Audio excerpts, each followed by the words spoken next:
चमकपुर गांव में गोपाल नाम का एक लड़का रहता था।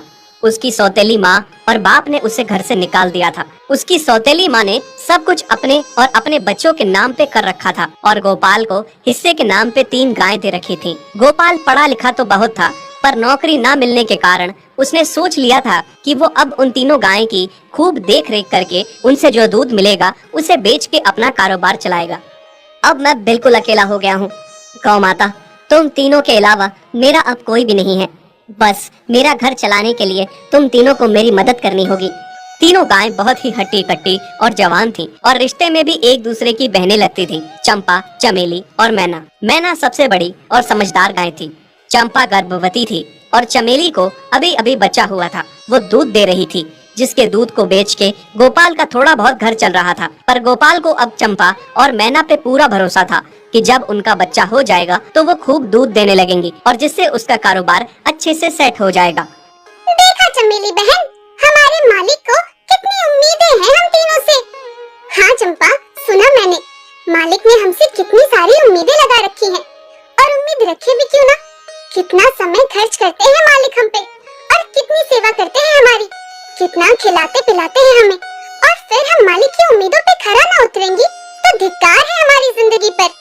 सही कह रही हो बहन तुम। चलो हम तो मालिक के लिए कुछ ना कुछ कर ही लेंगे। तुमने बच्चा दे दिया है, दूध भी दे रही हो, मैं भी गर्भवती हूँ। थोड़े दिनों में मैं भी बच्चे को जन्म दे दूंगी, फिर दूध भी देने लगूंगी। लेकिन इस मैना दीदी को देखो, हम दोनों से बड़ी हैं, एक बार भी बच्चा न दे पाई आज तक। क्या इसका फर्ज नहीं बनता मालिक के लिए कुछ?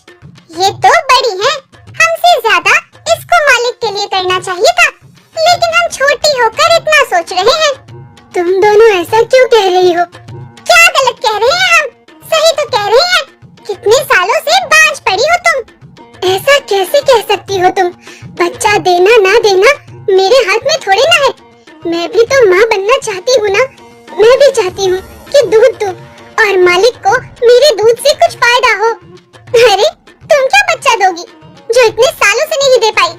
तुम ये ख्वाब लेना बंद करो कि तुम बच्चा दोगी और तुम्हारे दूध से मालिक को कोई फायदा होगा।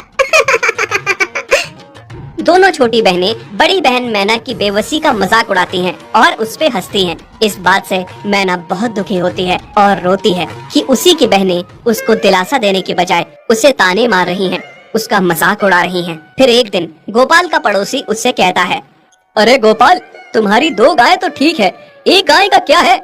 उससे तुम्हें कोई फायदा नहीं है, बेच क्यों नहीं देते उसे?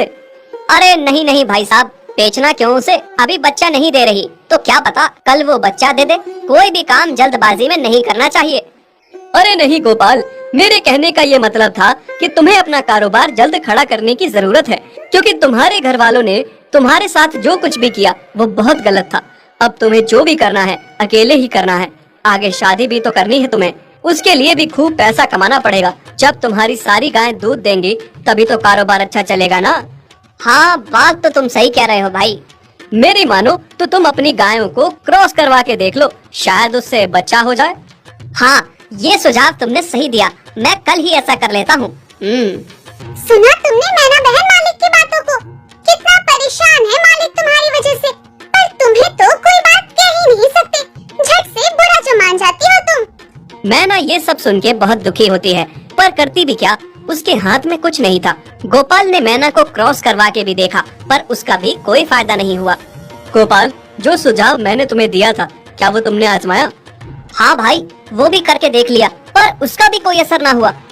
ये गाय किसी काम की नहीं है गोपाल, मेरी मानो तो इसे बेच दो।